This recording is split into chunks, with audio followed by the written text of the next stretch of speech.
Keep going. Ah! Without failure, you can't have success. And that's what it was. I could have failed and just been like, oh, that's it. And then I'll be like, I'll work up to it. But I know for sure it's in there.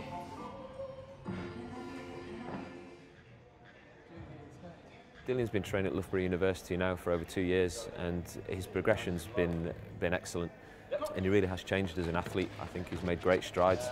This sort of work has real benefit for him, not just in terms of the technique and sort of lowering risk when he does run, but also improving sort of that production of force. And some of the work that we do with the change of direction and starting in that sort of lateral stance and being able to generate that rotation from the feet to initiate movement, we feel that that's got good crossover into some of his boxing work. And speaking with his coach, that's something that we're targeting, is that agility component. If we can accept that force and then generate movement, that's the kind of the premise that we're working on, that we're trying to achieve that.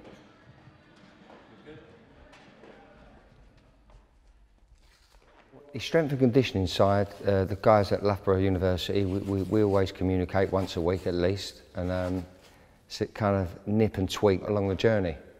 His last fight, we was in a different gym at the time, but we was training like we was, and I was very frustrated because we was facing a former world champion, a big man and a big puncher.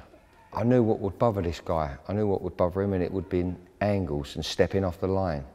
And you know, Dillian's quite agile when he's centre balance, but we had to get him to move and travel and fight travelling, whether it was backwards, forwards, or to the side. And then I'll be honest with you, within 3 days, I saw it in Dillian Whyte. Anything you like.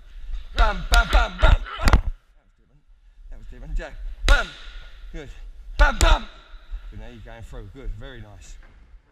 I've developed into a world class athlete now. You know, I was fighting at world class level, and I was training by myself at amateur level.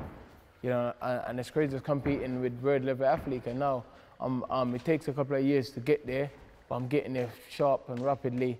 You know, I mean, I've been at it 2 years now. You know, it'll be interesting to see what happens in the next 2 years. We train in Power Base where we perform all his strength sessions, and it's a great environment to train in. So he's surrounded by not just student athletes, but also we've got Olympians here, world record holders, British record holders in a number of events. In terms of an environment, I don't think there can be one better.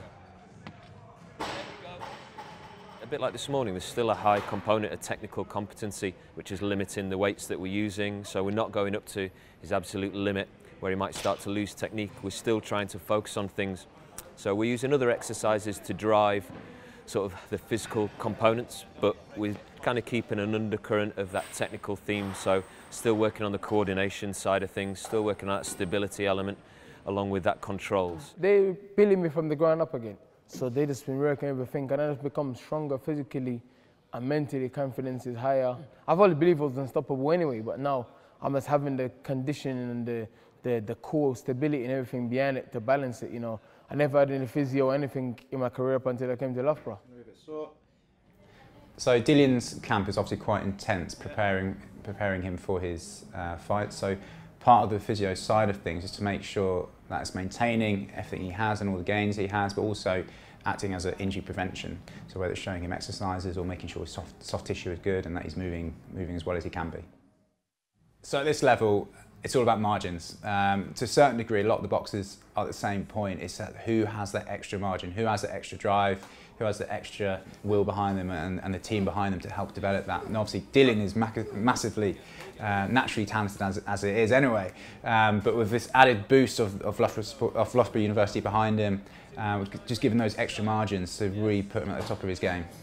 So I think what you've seen is that ability to sort of hit a wall and find something else and be able to go again and dig a little bit deeper and push a little bit harder.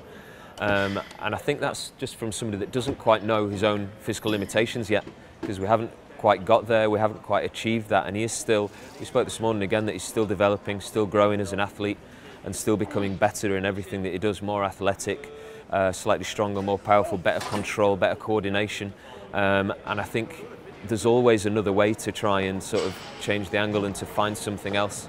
And I've still got the animal mindset, but now there's a better conditioning, better, I'm healthier and stronger.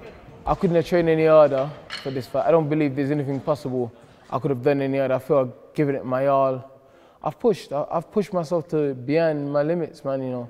Some days, like today I got up to come here and I could have easily, I'd have been happy if my coach told me he got stuck on the M1 and he wasn't coming. But I came in and I got the graft done and I feel good, you know. I'll go sleep, eat some food, and then tomorrow come back and then the graft starts again.